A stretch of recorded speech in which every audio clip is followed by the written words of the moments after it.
Hello, everyone, and welcome to another episode of the Deadhead Cannabis Show. I'm Larry Mishkin of Mishkin Law in Chicago. I am joined today by my co-host, Rob Hunt of Lene Holdings in sunny San Diego. We have an exciting guest on our show today, Eric Brandstad, whom we'll get to in 1 minute.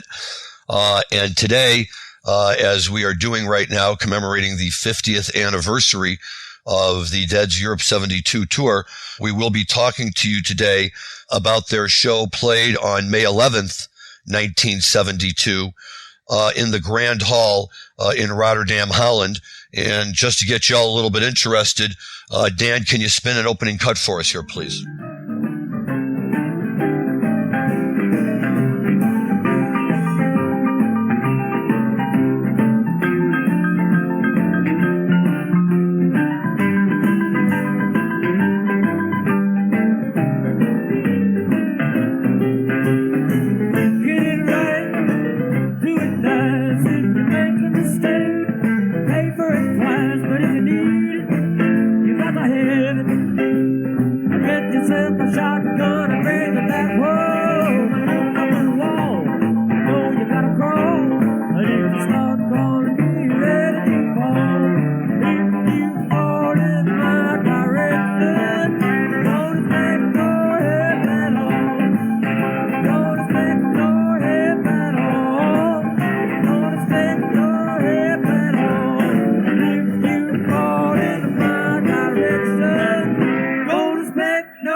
Chinatown Shuffle, always a great one. Rob, how you doing?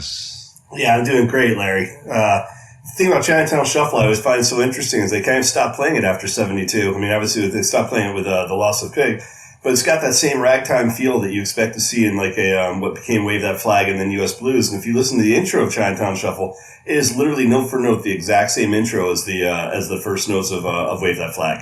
And so it's a weird sort of morph of going in, but it's got that same sort of honky tonk Americana feel of like a vaudevillian parlor that they employ in that tune. It's always a lot of fun for that reason. And only in 1972 could you get away with calling a song Chinatown Shuffle. So, good for them for back in the day. But the part of that clip that I really like is Keith Gauchow's piano playing, right as we start the clip leading into that last round of singing. Keith really dove into this song, man. He took it over, and I thought he was really great on it. I like that a lot.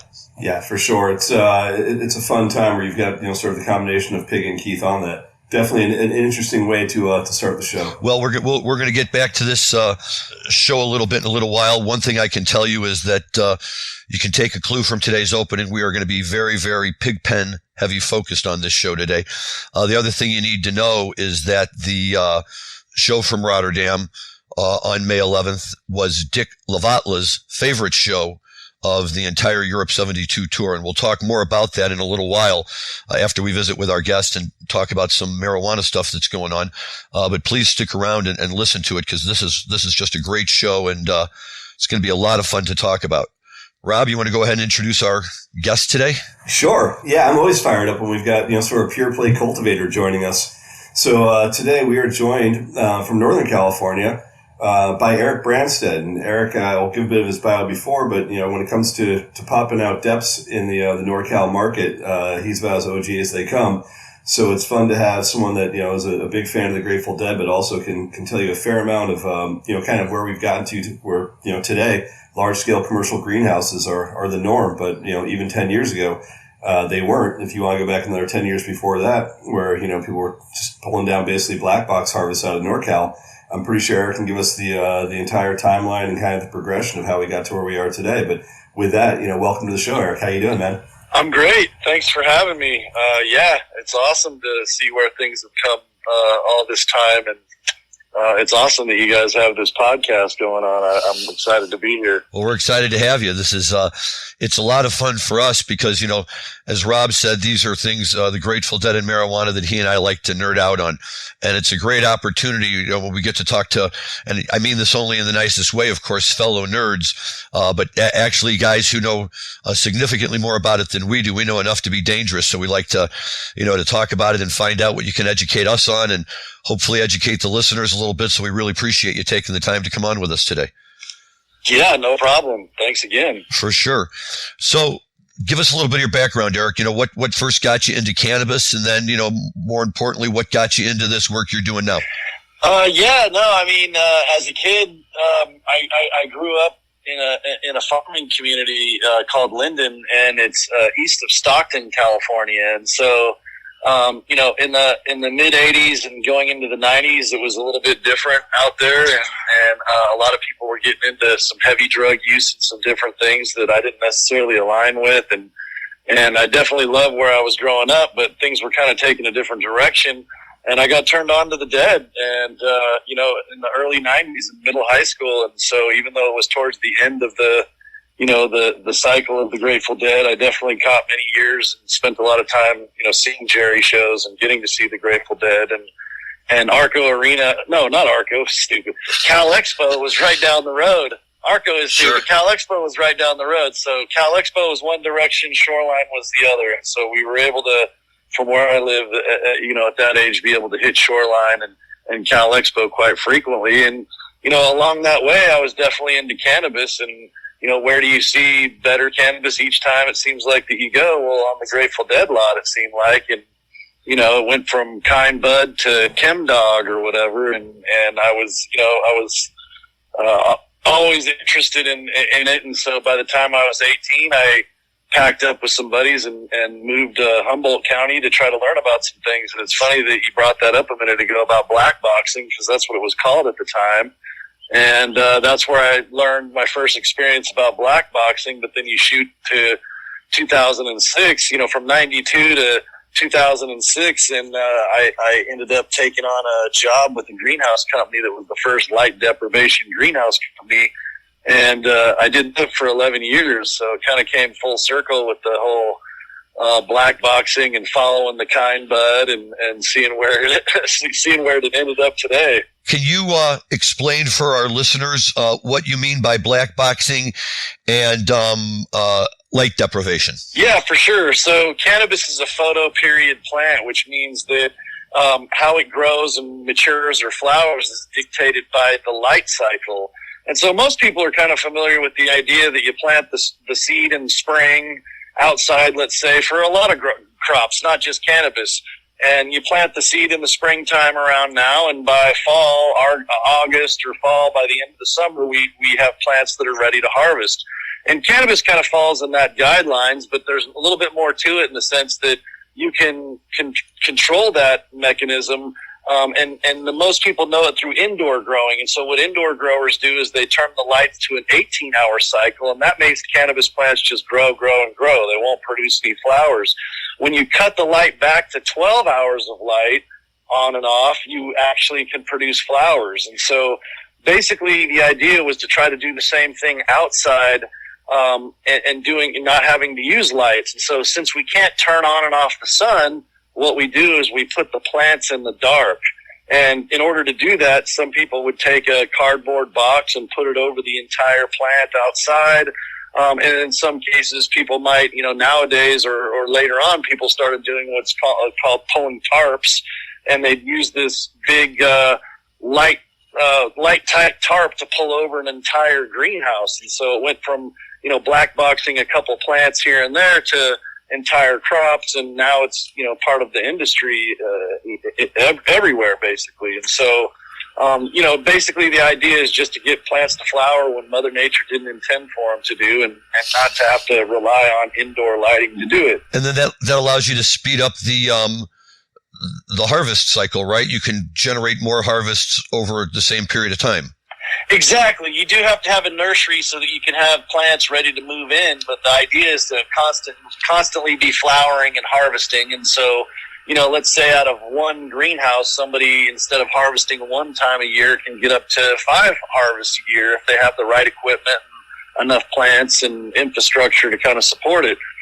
Originally, black boxing was the whole idea was just to get your plants to finish before everyone else, to beat the glutton of the flood or the harvest season when the prices went down. And now it's turned into more than one harvest. Yeah, it was more than that. If you go back, in 1987, 88, when, Camp first started flying choppers in NorCal, there was also a period of time where you say, okay, as a hedge, let's pull down an early harvest to make sure we can at least pay our property tax for the year, just in case camp starts dropping our land for the rest of our harvest. So in those days, it's like, can we pull down 20% of a harvest, early on, just to make sure we got some cash in our pocket? That was kind of the original catalyst. After the pot famine summer of '89, people started wising up, going, shit, we got to do something to prevent, choppers landing in October to take our whole crop. But after people started realizing they could do that, then black boxing became, a pretty big, guaranteed industry for the reason you said. Like, let's get out ahead of it. Let's pull down the first, flower where we can actually get, drought pricing before the flood, and then start being tarping where you're tarping hoop houses. So, the progression was really interesting, but I think it was born out of a hedge more than anything else. Yeah. When I talked to some of the growers that moved to the Humboldt in the 70s, they talked about black boxing for their seed plants to get them to sex.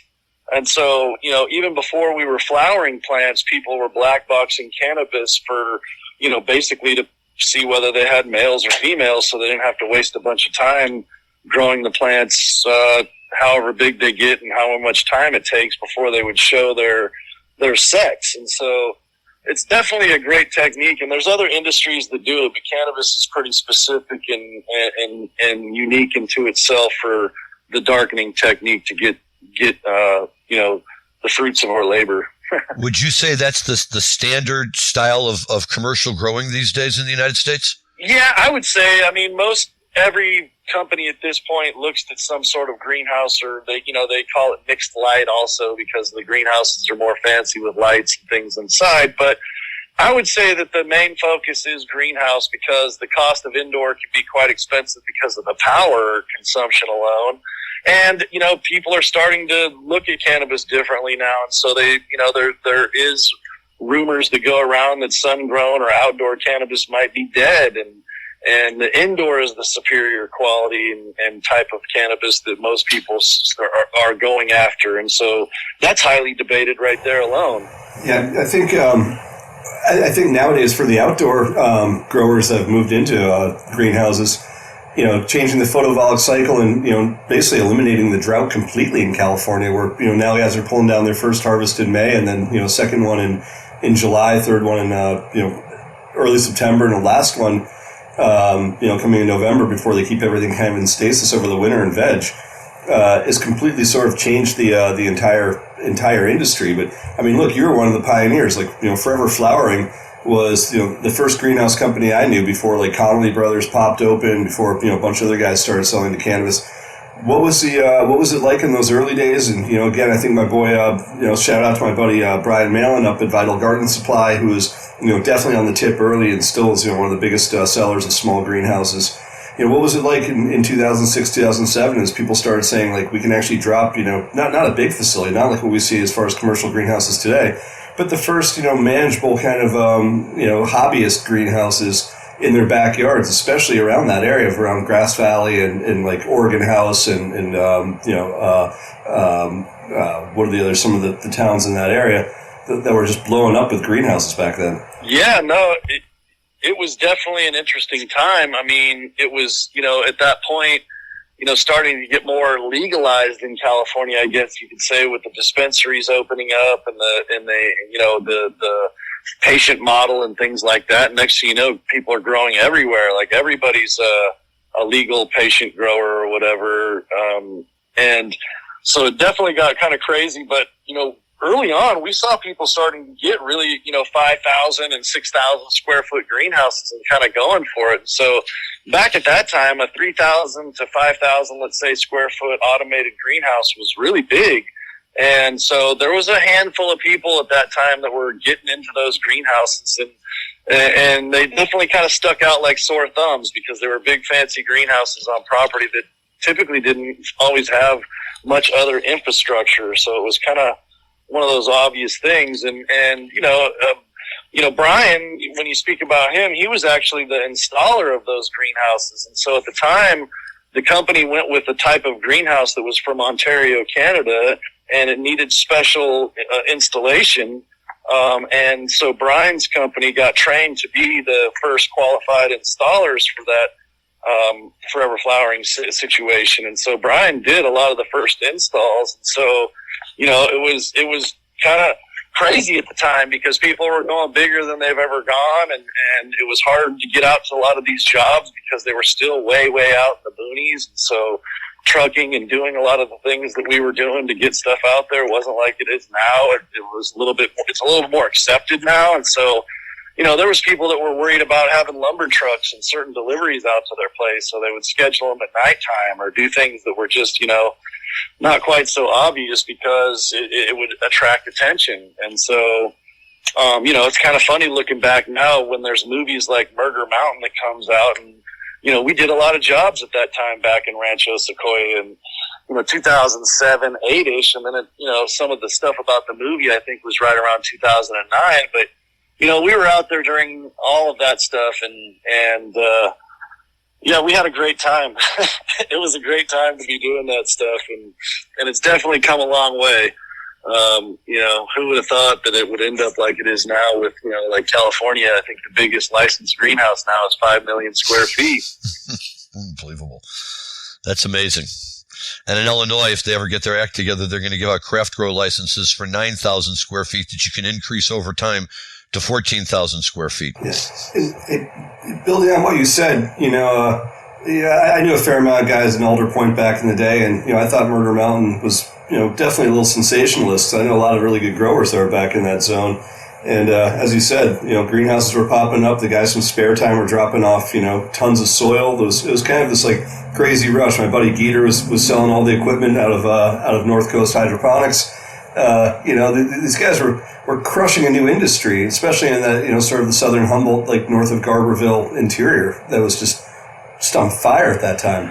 Yeah, I mean, when I think about the early 90s, before even close to our legalization, like when I moved to Humboldt in 92, Humboldt and like Santa Cruz, especially Arcata in particular, were kind of like deadhead, in between zones or something. It was kind of like, when Jerry was in a coma, everybody that was off tour was either in Arcata or in Santa Cruz or, I'm sure there's people all over the United States and places, but for us in California, a good population of people hung out in Arcata, Santa Cruz area and things like that. And so the cannabis scene was so much different just because not everybody had it and, certain people did, and all the herb in Humboldt came from southern Humboldt and had to get up to northern Humboldt. And so, the trimming and the seasonal thing was a lot different, more, totally. I don't know, community aspect. It was before the gangsters moved in. Yeah. It was before the gangsters and the trimmigrants, when Panther Gap was still kind of the scene. Yeah, dude. And we knew, like, it was crazy because we'd go to shows and be like, okay, it's, whatever's back on, let's head down the hill to, either San Francisco or Cal Expo or one of these things. And so, we'd stop off in Honeydew and pick up a pound or whatever. And it was just like the whole way down the hill, the car reeked. And, it was like we were so excited. And all we kept talking about is the smell of this, like, holy shit, and then you'd go to the next show and you'd stop at a different mountain over in Myers Flat or whatever. It was just like, holy shit. The next time you'd stop in Alder Point. I mean, it was just insane. And then you'd meet people on the lot. Yep. And I can also tell you that you were probably buying weed from the same guys I was. Probably, and then you run into people that are from Kentucky and other states, and you run into the people that had Chem Dog from, coming around, and it was just like, man, there was just this circle, and a lot of these people are still around. Like some of the strains and some of the people are still, out and about, and you can find them either in the industry or just, maybe at a show or something. And so we've lost a lot of people along the way too, but there's still an amazing amount of people still doing their thing. And, when you run into them, it's kind of like seeing somebody, you haven't seen them since the last show, and you pick up where you left off. Yeah, man. There's nothing I liked more in the early 90s than spending my late summers on the Mattole River and drinking at the Hideaway and just smoking the best outdoor in the world. Yeah. Yeah, now I like going, when I get a chance and they have the Dead Place Shoreline and stuff, like going to Shoreline and finding Bob Snodgrass out in the glass so you can buy a glass pipe and, like some of the things that, we used to do, I'm like trying to relive some of those memories, and it actually happens. Like I found Bob a few times, and I bought a few pipes sitting in the grass, and my kids are like looking at me like I'm crazy, but I'm like, you guys just stop. if you were a honeydew guy and you're a Snodgrass guy, you probably knew Dave Willis pretty well then too. He was putting out all the dog paw pipes back then. Yeah, and that's the thing. I didn't know those people face to face as much as I knew about them and knew who they were and things like that. I was kind of like at that time a little fly or speck on the wall, trying to be a spectator and just enjoy all these things that I was learning as a kid moving away from home. But as I got older and after the Dead, let's say, post Dead, I started doing a lot of the Zero shows at the Maritime Hall, and that was kind of the next thing was Kimmock. Yeah, Kimmock and Zero at the Maritime was like home base for a long time there for a couple of years or whatever, and eventually I moved away from Tahoe and got over to I moved away from Humboldt, went to Tahoe for just a short bit, and then I've been here in Grass Valley for the last 20 years, and this is a great little cannabis deadhead community in itself as well. Yeah, I'm actually familiar with Grass Valley. We have some family live out that way, and they're always telling us great things about it. And my wife and I are hoping one of these days we'll have a chance to go out and visit. Yeah. Well, definitely come in the springtime. You want to beat the fire season and any chance of the smoke. Got it. So your first Dead show was 1991 at Cal Expo, and as you said, if you lived in that area, you definitely got 3 Cal Expos in the spring and 3 Cal Expos in the fall, and you normally got 3 Shorelines in the spring and 3 in the fall. So just and that's not even counting the Oaklands you could pull off in the wintertime or in February. Yeah, Oakland Coliseum, the Greek Theater. Yeah. Everything's out there. That's in the 90s. That just between the 3 venues, the Oakland Coliseum, Shoreline, and Cal Expo, that's 20 shows a year that you get access to within a couple hours of your house. It's not quite as good as New York City, but pretty damn close. But it's.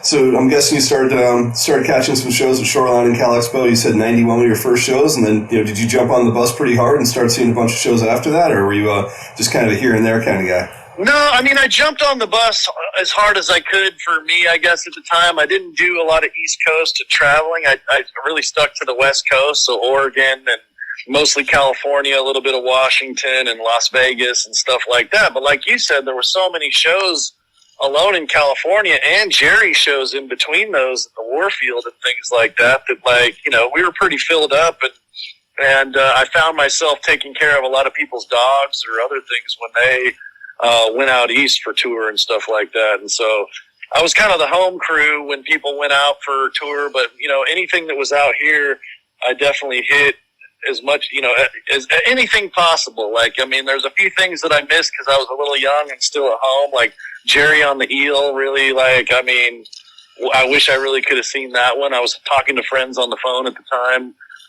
not cell phones clearly, but when they would get back to the hotel or right after.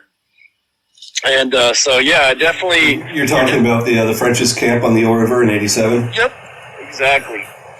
Yeah, we covered those shows one day on the show a while back. So yeah, those are great shows. The Dead released the whole series of those shows. It wasn't until Jerry died that I actually jumped in the car with a bunch of friends and we tried to do the Other Ones tour. I think it was 97-ish or whatever when the Other Ones played. Kimmock was one of the guitarists with Bobby's guy. And man, we tried to go to every single show, but it's almost like they scheduled the tour to make it impossible to hit every show because it was like bouncing around all across the place. And so you definitely couldn't have a hangover.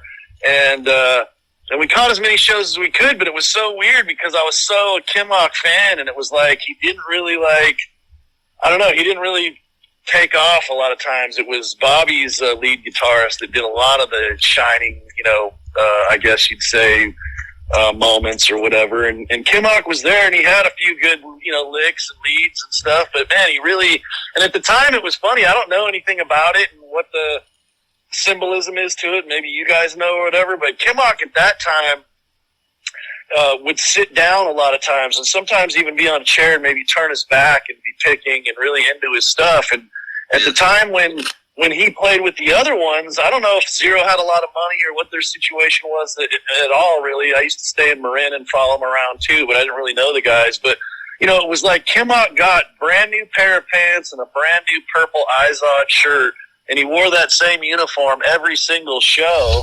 across the country. And he had a stool, like a bar stool or a guitar stool to sit on that was on stage. And on that stool, there were 4 baby shoes on the legs of the little white newborn baby shoes on each leg of the bar stool. And I just was like, what the fuck is going on with this bar stool and the baby shoes, and homie barely playing enough? And I don't know, it just was a trippy thing, because I was really there for the Kimmock experience, and it just, I don't know, I was just like, man, this is kind of weird. Like, there's something going on I just can't quite follow. Yeah, it took a while for all of that with the other ones and all the different groups that came around. But, they all had their moments, and they were all a lot of fun. And I've always been a big fan of Steve Kimmock. I think he always brings something to the table when he joins the party. But yeah, I mean, look, those are good times too. We're talking about, even Dead and Company. While I can't necessarily say that it's my favorite music that I'm listening to these days, I just really enjoy being at the shows, especially here at Wrigley Field, and there's 40,000 deadheads all camped out and hanging out and, doing their thing. And it's a great time. It's a lot of fun. I think Kimmock is a lot like Mikey Hauser from Panic was, where both those guys are really introverted and, both pretty private guys. And both of them, I think, have a fair amount of stage fright. And I remember when Kimmock used to do that as well, when he'd sit there and sit on a chair and, sort of face away from the audience, which is exactly what Hauser did. And Hauser was like even a step further than that, with like covering his eyes with his hair so he didn't have to look out into the audience, which is a really strange thing, to be such a great guitar player and have so many people that want to see you play, and you being so nervous about seeing them in return, which is, it's always odd to me. Yeah. A funny story is a Judge, the singer at the time, I made friends with him. He was walking down this alley in Marin in Fairfax one time, and I think he was pretty buzzed, and me and my buddy were sitting there, and I think he had just had a breakup with a girlfriend or something, and I don't know, we sat and talked with him and had some laughs, and me and my buddy were always cracking up or whatever. We had him in such a good mood that he was like, man, I'm so glad I stopped and saw you guys, and, it helped me with my day and all this. And so we'd see him at the shows, and Judge was kind of like our homie. And I was a heavy drinker. I quit drinking in 1999, so it's been a long time. But at the time when I was drinking, it would get ugly. And there was a time where they were playing at this bar in Chico called the Willie's Main Event, or somebody's main event it was called. And I remember getting so drunk that the bartenders threw me out, and I couldn't get back in. And so the band was on set break, and Judge went and told the band, told the bar, goes, hey, we're not going to play unless you let this guy back in. And that was my one moment of fame in drunk, I guess, music history. Nice. It's always nice when they stand up for you. Eric, this is really interesting stuff. Let me ask you a question. Do you ever work with people outside of the California area? Do you consult with people around the country? Yeah, most of my work is outside of California, to be honest. Okay. And like, have you gone into competitive application states and worked with groups and stuff like that? Yeah, I mean, I've worked with MSOs in multiple states at the same time. And so Florida and Arizona have been some of my biggest states as far as clients. And traveled to Macedonia before COVID to consult on some projects. And so I haven't gone out of the country since, but I've been all over the country. And, during COVID, I never locked down once and traveled and lived in a hotel the whole time. And I think this is the first month that I have been home an entire month without having to go anywhere in the last 4 years. And so, I've been quite busy, but California is in such a shitter. It's not as easy to get jobs here because the cannabis situation is so bad. Which company in Macedonia? I'm actually invested in a greenhouse in Macedonia. It wasn't even a company yet. There was some guys from Greece that had the money and some people from Macedonia that had the land, and they wanted me to come out and help them kind of sort out this idea of some greenhouses. And I would say probably I went out there for a couple days and met with them, and by the time I got home, their relationship already started going haywire, and probably a week or so later, it was over. So I had a good trip. Yeah, I still haven't been there yet. I wrote the check a couple of years ago, and it's definitely progressing. But Macedonia, it's definitely slowed down. They got hit pretty hard by COVID, and now it's starting to ramp back up. But But I'm excited. I think Macedonia is going to be a really, really good market as far as an export market to the rest of the EU. The government really supports it. I mean, I met with the Minister of Defense, or I think that's what they are. I guess it's equal to the Vice President. It was like late at night, and they drugged me into this big state capitol that smelled like cigarettes, and I was like nervous going, what the hell? And they'd heard there was an American in cannabis around. They wanted to just see what was up. And so we kind of he went over his resume. I went over mine, and he finally goes, oh, so we are colleagues. And I was like, whew, okay, yeah. Can I go now? You're not going to kill me. Yeah, I don't know. You know what I mean? I meet people, and they're like, hey, come out. And I'm just like, okay. And it's really hard to vet all this stuff and what I'm getting into sometimes. And so I went, and I made it back, and that was a hairy moment for sure. But they said, we don't want Macedonia for being known to grow shitty cannabis. And, if you can provide help or whatever, that's fine for these guys. But they just wanted to kind of check in and clarify and let us know that they didn't want to be known for shitty cannabis and that kind of thing. So it was cool, and they're cool, and it's a lot of textbook shit in my job. A lot of my work is rescue work, I consider it, because it's not design. Like, I was selling greenhouses for 11 years. I kind of thought I'd be in the design phase and helping people consult on that part, but it turned into cultivation where people are actually doing really bad and they need help. That's why I kind of call it the rescue. Or what they say is that we're doing really good, but we think we can do better. And, and when I go there, they're usually, all of them aren't doing a lot of textbook things that you should be doing. And once we sort out some of that stuff, it works out. So you mentioned the 5 million square foot greenhouse now in SoCal, which is Glasshouse's facility. Have you had a chance to tour that? Because I actually got to walk through it a few weeks ago. And I'm just curious to hear your thoughts if you've actually gone down and checked it out.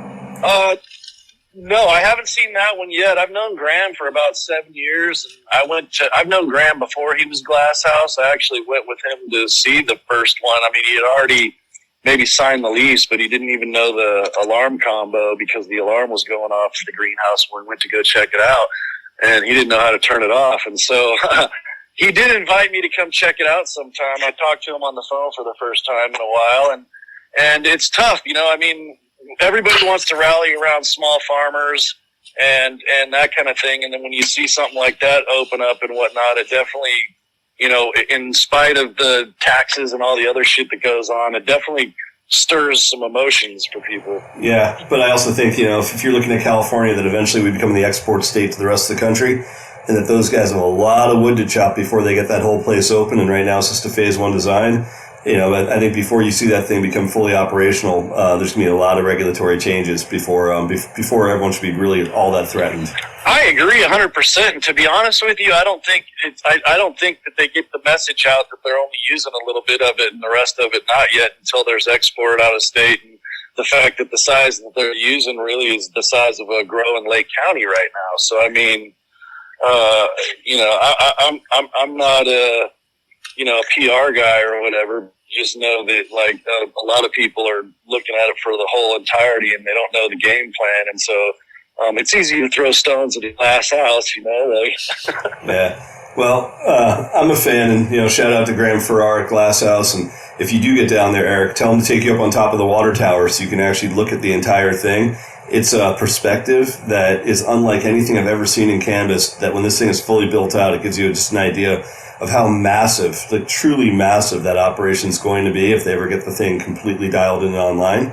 From watching, where we were in the 90s, where a big harvest was, a couple hundred plants in Humboldt, to seeing what Graham's trying to build right now, it's a completely new world. Yeah, no, it's amazing what they're doing, and I'm looking forward to going and checking it out.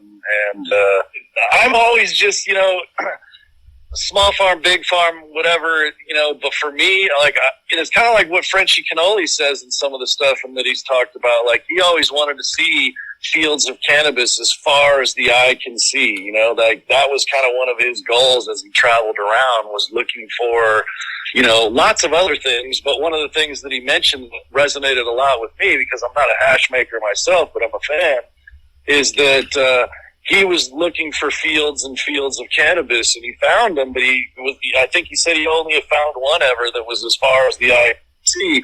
And I always was the same way. Like with the greenhouses, as a greenhouse salesman, sure, the bigger the greenhouse I sold, the better profit that we had. But at the same time, we were at this time where everybody was growing in their backyard or hiding it, little things indoor, whatever. And we started getting to this bigger and bigger and bigger. And now here we are. And so, not that my goal was to have, the economics and whatever go on and deal with all that stuff. Like, really my head's outside of that. I'm just like, I want to see big, greenhouses full of cannabis was kind of my goal. And so maybe it's gone too far, maybe not, but it definitely is something I wanted to see. And that's, that's going to happen at some point. But like you said, when things open up and we go to other states and stuff like that, there's definitely, with the export and things that, even Macedonia is able to do to other countries, and, with the smokable flower, the amount that goes to Germany, and people are puffing on stuff. So, hey, you mentioned Frenchie real fast. What do you think about the trend that's happening in California, going back to solventless hash? Like, you stoked about it? You stoked people are getting away from mixed gas and from butane and going back to kind of the traditional art form of making real hash, and starting with rosin and starting with, like ice water and all the rest of the old sort of traditional techniques? Yeah, my main reason that I like the way that trend is going is, in order to make that good quality hash that people are talking about, you have to have great quality cannabis. And so we're kind of in this, area where there are a lot of places and facilities and maybe brands or whatever that push a mids type of quality type of material. It maybe isn't the premium and whatnot. And so it's easy to fresh freeze everything, and you can definitely do that with compromised material and put it through a gas and still get a great product. But it doesn't mean that you can do the same with hash. And so the ability, or the idea, I guess you could say, that it's got a level of people's quality in order to get better quality is definitely a plus in my opinion. But I think people are also going to learn some of the lessons that, there's some great hash out there that have been great examples. And so I think the price is going to have to come down a little bit, but, that's up to the hash makers too. But, you look at what Raw Garden did with the distillate in California or whatever, and the whole diamonds and a lot of that stuff. And they drove that from, one time for a minute before legalization, it was 175 a gram. And by legalization in a few years, they got it down to 30. It's just interesting to watch how this stuff works out, who does what. And quality has always been Frenchie's main thing. And I definitely agree with that, because the other extracts don't require as quality material to turn it back into a quality product.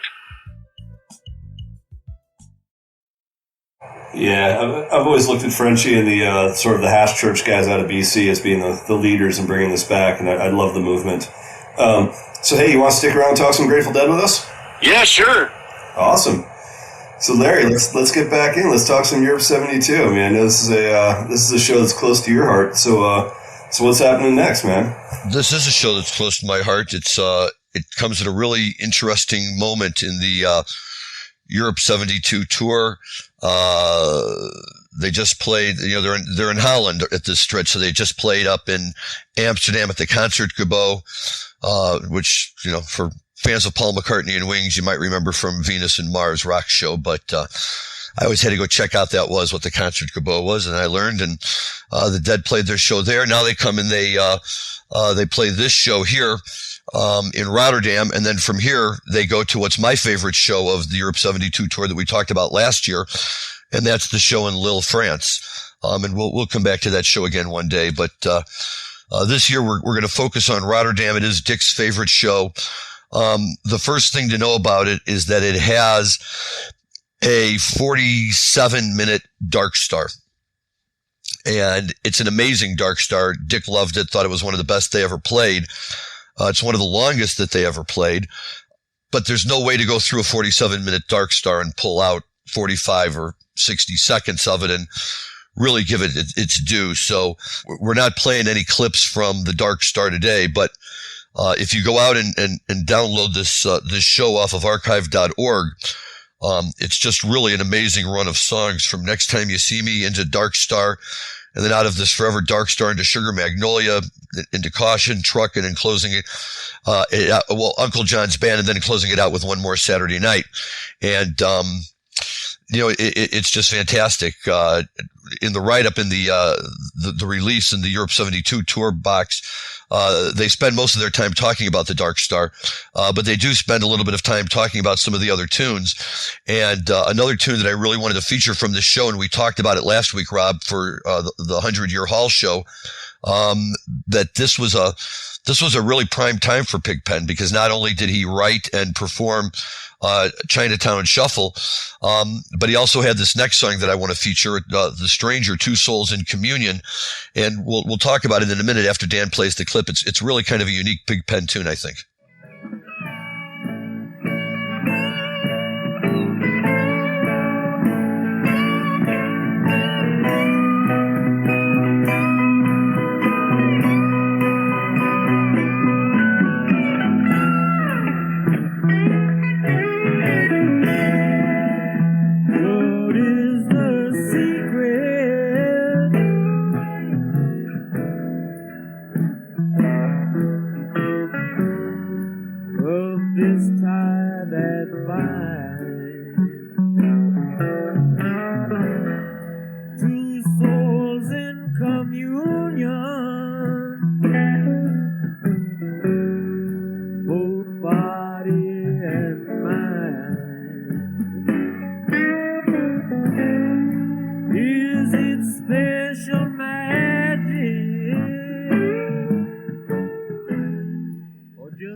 Great song, Rob.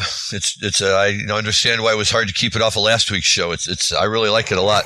Yeah, it's rare because, you think of pig tunes and you think of like boisterous energy. You think about like the Love Lights and Alligators. It's rare that, you have a down-tempo song that Pig was playing, and this is one of the few exceptions. And he just does such a nice job with it. The vocals and everything, as he kind of strings it out all the way through there. And but as you pointed out before, much like Chinatown Shuffle, at the end of the Europe 72 tour, both of those songs pretty much seem to go bye-bye. And while I'm sure part of that had to do something with Pigpen cutting back and eventually dropping out and then passing away, there's a lot of songs along the way, Pigpen tunes that Bob Weir has picked up, right? Love Light he's often played, and Good Lovin', and tunes that Pig also often did a lot of himself. I would have loved to have seen some of these tunes stay in the repertoire for a while. Can't you see Two Souls in Communion being a Garcia Band song, or even like a Jerry singing it with the Grateful Dead? Oh, for sure. Because when I look at that song and you think about who's going to play it, like the natural pick for me would be this would be a Jerry tune. Absolutely, no, I would agree with that. It's just like another beautiful Jerry ballad to sing, and but look, there's only one Pigpen, and he made these songs unique and made them his own, and that's why we love him. And those of us that are just a little too young and never quite had a chance to see him, it is what it is. Eric, I'm just curious, with your group of buddies who you would go to see shows with, did you guys have a strong feeling, for Pigpen and his tunes? Yeah, I mean, at the time, traveling around, everybody listened to a lot of tapes, so it was like listening to shows and listening to different styles, and, everybody had their favorite reason or why or whatever. And so, yeah, there was always lots of discussions about that. And a lot of people wanted to be as old school as possible. You know what I mean? It was cool to like the old stuff anyway. But, everybody was always fascinated with, a lot of the transitions over time and how the band kind of held that together, especially in the keyboardist department. Well, so by the time you guys started seeing him, were you able to catch a Brent show, or was he already gone by the time you started? No, Brent was there. My thing of it is my first show was hard to remember exactly the music itself because I was so taken.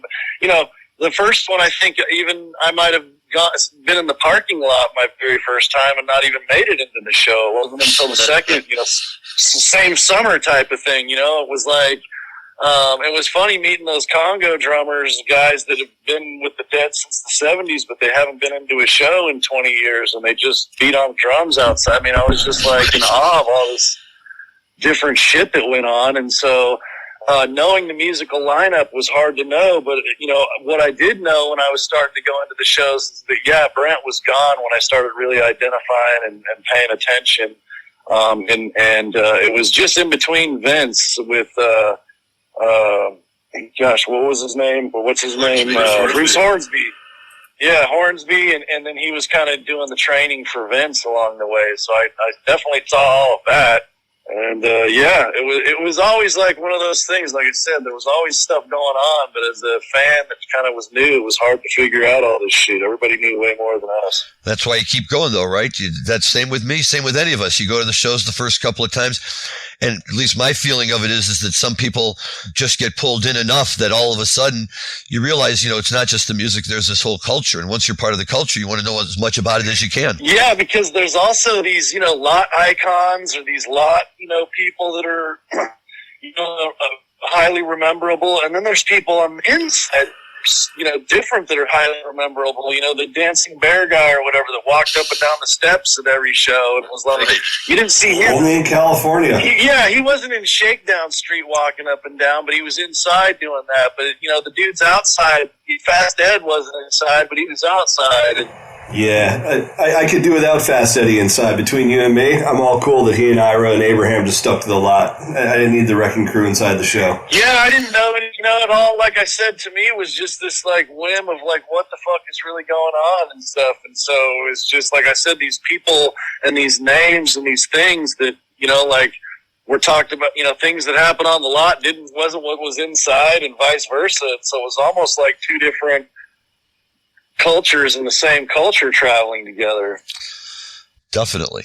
Well, but it's always fun because, everybody has their own unique experience and starts out at whatever point in time they start out at. And, that becomes your window through which you see the Grateful Dead and base everything else off of. So did you have a favorite keyboard player between the four, the four majors between Pig, Keith, Brent, and Vince? Did you have an era that you liked the most? I mean, honestly, I like Bruce Hornsby the most when I was seeing shows because he was super good and flowing, and I liked listening to his stuff even on the side. And so Vince was cool and everything, but I really thought, man, I really vibed with Bruce Hornsby when he'd play with them and thought he would be the guy, but ended up being Vince. And no hate on Vince by any means, but I just thought they clicked way harder. Yep. It was a lot of fun listening to Hornsby. I agree. We definitely caught a few shows with him during that period of time. And, it was fun. He'd drop one or two of his tunes in Old Valley Road and stuff like that. And, if you were a Hornsby fan, it was great stuff. Always a lot of fun. So, Rob, going back to our Europe 72 here for a minute, the place where this show occurred at this the Great Hall in Rotterdam, just reading about it is amazing. And maybe this is partly what contributed to Dick's love of it, but it was a 2,200 seat, modern designed concert hall. So everybody had a good view. Everybody was relatively close to the stage, a tiny little theater.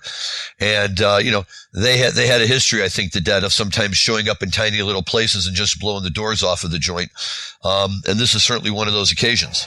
Yeah, for sure. And I don't know if you've ever been to Rotterdam, Larry, but, Rotterdam's not a big city. It's a rough and tumble, seaside town that attracts, a pretty interesting kind of wharf rat element to it. But, it's, even when they played Amsterdam, they only played at the Melkweg, which is, I'm sure you've been there for shows, and that's also like a 2,000 person venue.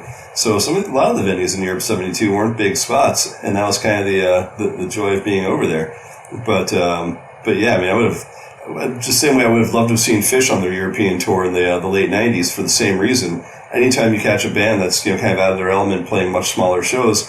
And again, speaking to, what we've talked about many times before, and I think Eric would agree, that was the joy of seeing Garcia Band at the Warfield, like getting to see all the action at, 1/10 of the size.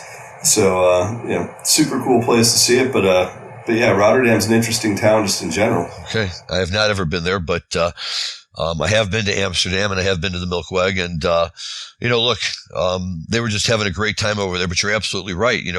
That's the luck of the draw, is to catch the Dead on an extended tour like that, where they're not surrounded by all the Deadheads who will just get in their cars and drive 1,000 miles to go see them. And so it really definitely cuts back on the numbers, and you can see them in a place like that. And, that has to be really, really special. I have some buddies, in summer of, 82, my buddies Harold and Dan were, in Europe touring all over the place, and they happened to go through West Germany when the Rolling Stones were playing there in the Olympic Stadium. And it was kind of an overcast night. It was raining. And the story they tell is that, the crowds were mostly staying back in the seats under the roof. Nobody was really down on the field. They just walked all the way up to the front. They got soaking wet. But they were up in front of the stage all night watching Mick and the boys do their thing. And, sometimes that's just the way to go. You got to find the right moment, slide in and catch, really, as a real deadhead, to ever be able to see any of them in a small venue is amazing. We saw, TC came here and played at the Cubby Bear in Chicago, probably about 10 years ago. And that was cool to see him, even with not, considering his relatively short reign on the Dead. But, just the fact that we were, 100 feet away from the guy and he was up there playing, that's pretty special. For sure. Definitely. So I know you got some other Pig tunes lined up for us, and going back to kind of more traditional Pig blues tunes. Yes, sir. I think the next clip you have for us is one that, we've known Pig to play since, 68, 69. It was a staple for him in Next Time You See Me, aka Lie Cheated. Yep. Next Time You See Me. It's a great tune. It's a Junior Parker tune. From 1957, James Cotton recorded a version of it in 1958, and now we're going to hear Pigpen singing it 50 years ago tomorrow. All that shine and not gold is the truth you say. All that shine and not gold, like the good book say, you got to read just the word you sow. Will you lie, cheated, whoa, for so long? Will you lie, cheated, whoa, for so long?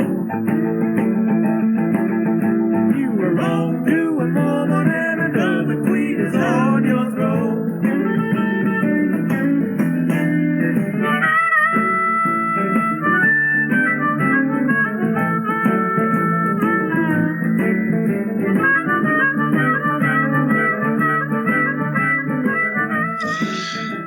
You got to remember with Pig too, versatile guy. He could play the piano, he could sing a tune, and he could blow that harmonica like nobody's business. I love that harp.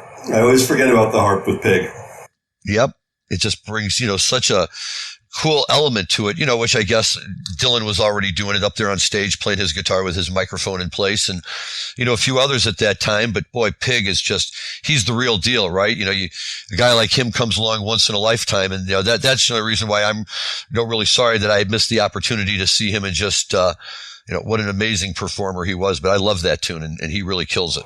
Yeah, as I said, whenever I think about like the staples of Pigpen's sort of canon of songs, I always think of Next Time You See Me as being, sort of the top 5 of the ones that like just really illustrate who he was as an artist. Yep, I think that's true.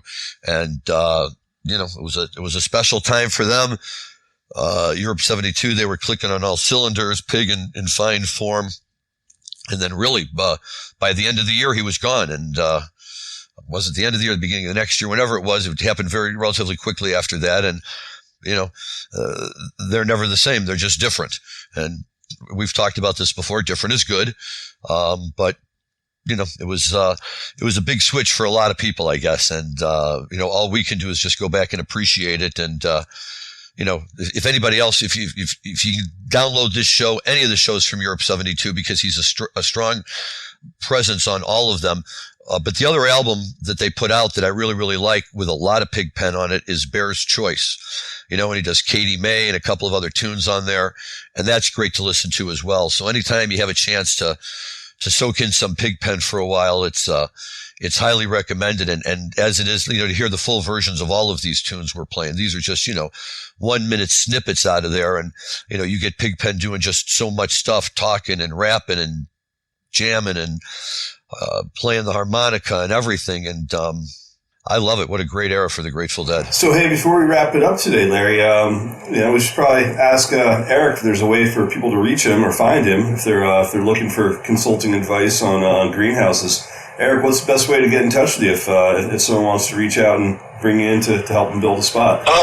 Yeah, I mean, people can just shoot me an email if they want. My email address is Eric, ERIC, at greenhouse-advisory-group.com. It's a long one, but Eric at greenhouse-advisory-group.com.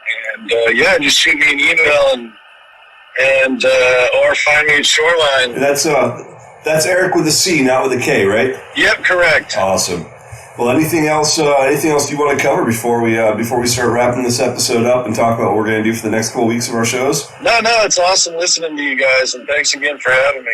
No, man, thank you. This is we really appreciate it. And when people take time out of their busy lives to come on and share some of their knowledge and experience with us and with our listeners, and it's like any community, whether it's the dead or the cannabis community or both of them, that's the only way that the new people learn, right? Is when the old people are willing to come in and share the stories, not necessarily old, but, veteran, been around for a while. And, I think it's very important for everyone to always hear these stories and understand where this industry was and where it's gotten to. And, just as importantly, Eric, the role that guys like you have played, in bringing the cultivation, culture and technology so much forward now as to where it was originally when this all began. Yeah, it's hard to believe the things that I do for a joint. It's hard to believe. It's been, it sounds like you've been in this game as long as I have, which is now pushing, 30 plus years. It's amazing to think that, our entire adult lives have been dedicated to a plant. Or your entire life, depending on how you look at it, I suppose. But thank you again, Eric. This is really great stuff, and recommend anyone out there who may want to get into the cultivation of marijuana that Eric would be a very, very good person to reach out to. So we appreciate that. Just a couple of quick things before we go here. First of all, we haven't even touched on the fact over the last few weeks, Rob, that Dead & Company not only are not breaking up, but they've announced a summer tour. And so they're back on the road. And maybe next week we'll spend a few minutes going over some of the places they're going to be playing and focus on them for a few minutes and talk about what fans might expect over the summer. And just as importantly, what other Grateful Dead options there are, whether it be J-Rad or any of the other groups that are coming out there. But yes, for Deadheads, Dead & Co. is touring this summer. And if you want your tickets, now's the time to go get them. The second thing is that I really want to mention the fact that our good friend of the show, Andy Greenberg from San Francisco and Society Jane, who's always kept me up to speed on everything Garcia related, was kind enough to send me out the latest, the Garcia hand-picked rolling papers. And these are good, man. They've got the little magnet built in, so when you close it, it has to do a magnet. They've got filters in there. They've got papers and, this lovely coloring on the front. So thank you to Andy for sharing and sending that over. And especially for folks living on the West Coast and in Massachusetts, look for those Garcia products. Those are a lot of fun. And just very finally and very quickly, I want to give a shout out to my friends at Pure Coast Cultivation up in the Kalamazoo area in Michigan. I just had an opportunity to be up that way the last couple of days, and it's not going to be long, I don't think, before we're talking about Central Michigan, being a real center of the cannabis universe. Lots of stuff going on there, lots of people with really good products. But these guys at Pure Coast are just getting started, and we're going to be looking for their products down the road. Jason and his wife Bianca, their good friend Don, who's the head of sales, and the rest of the crew out there, they took us on a guided tour today, and it was really, really a fascinating thing to see. Eric, something I'm sure you probably know very much about, but for those of us that don't have an opportunity to get in greenhouses very often, it was really very cool to see. So shout out to them, Pure Coast Cultivation. If you're in Michigan, look out for them. They're going to have good products soon. Anything else from you, Rob? Yeah, that's a great segue on a couple things. One is, our guest next week is Stacy Smith, who was has been the grower for Garcia's Handpicked in Massachusetts, who I also think will be, very keen to talk about the Dead & Company shows coming up. So she'll be a great guest to cover that stuff with. And then the following week, we've got Dave Ellison from Scarlet Fire up in Canada, the dispensary in Canada. So got some great guests coming up. And I'll have a great review next week of Hall of Flowers, where I'll be heading out to tomorrow. So that's happening right now. But Hall of Flowers is, probably the most fun, California-based convention, where it's the only convention that really features every one of the brands, a lot of the biggest brands in California and a lot of the biggest retailers as well. So it's always a fun event. But I'm pretty fired up going into late spring, early summer, and music heating up and the temperature heating up and everything else being pretty fun. So until next week, I want to say thank you to Eric for joining us today, and as always, Larry, thank you to you, and maybe give us a quick feature of what we're going to listen to on the exit here. And until then, I'll see you guys all next week. Very cool, Rob. Thank you so much. Yep, there is great music going on. Let's not forget big jazz fest going on. If you're listening to this on Monday, then it just happened. It just concluded. I got a lot of friends down there. That would have been a fun to get to this year, but there's just too much good live music, and we can't get to it all. We're gonna end our show today with one final Pigpen tune from this amazing Rotterdam show 50 years ago tomorrow, May 11th, 1972, and it comes from a tune, Caution, which was a very strong musical instrumental jam that the Dead traditionally played at that time, and Pigpen would show up somewhere in the middle of it and start belting away with his blues vocals and performance. One part about this Caution that we're not going to cover today, just because it came a little too late in the song and it doesn't give us enough of everything else, but they had just played with Bo Diddley very recently before this show, and they were very steeped at that point in the Bo Diddley beat. And at the very end of the Caution, all of a sudden you have Pigpen doing the Who Do You Love Bo Diddley riff with the band in the background kind of picking it up for a minute. And then they just kind of peter out from there, and that's the end of the tune. But if you're going to listen to this, I really recommend listening to this Caution, just because it's a great one, and making sure you listen all the way to the end to catch that Bo Diddley beat. But on the way out now, we're going to ask Dan to spin a little Caution for us. Everybody enjoy. Thank you again to Eric Brandstad. Thanks to Rob. Thanks to Dan Humiston for his wonderful producing. And we will see you all next week. Be safe, be good, and enjoy your cannabis responsibly.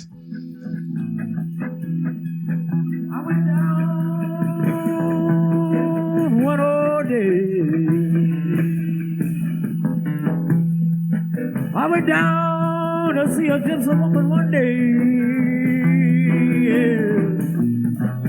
Yes, I did. Want to find out what's wrong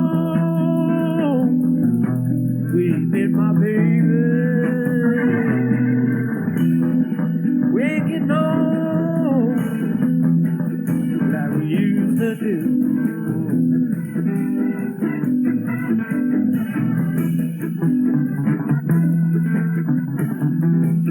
Not at all like we used to do.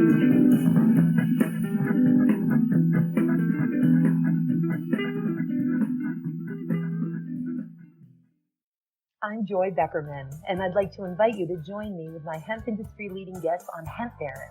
During my over a quarter century at the forefront of the hemp movement and emerging hemp economy, I've had the privilege of working with many of the world's most dynamic, innovative, trailblazing hemp pioneers. And now, every week, I have the honor of speaking with them and sharing their stories with you on Hemp Baron. You can download the latest episode every Wednesday at mjbulls.com or from wherever you listen to podcasts. Hi, I'm Gary, and I invite you to discover the Cannabis Podcast, a bi-weekly podcast focused on a Canadian's cannabis culture. I would be the Canadian, and my cannabis passion and culture has been building for 5 decades. I share that passion for this wonderful plant in every episode, through conversations with cannabis advocates and enthusiasts, stories about the ever-changing legal environment, and some hands-on testing of product in a segment I call Cultivar Corner. The Cannabis Podcast, a Canadian's cannabis culture, one toke at a time.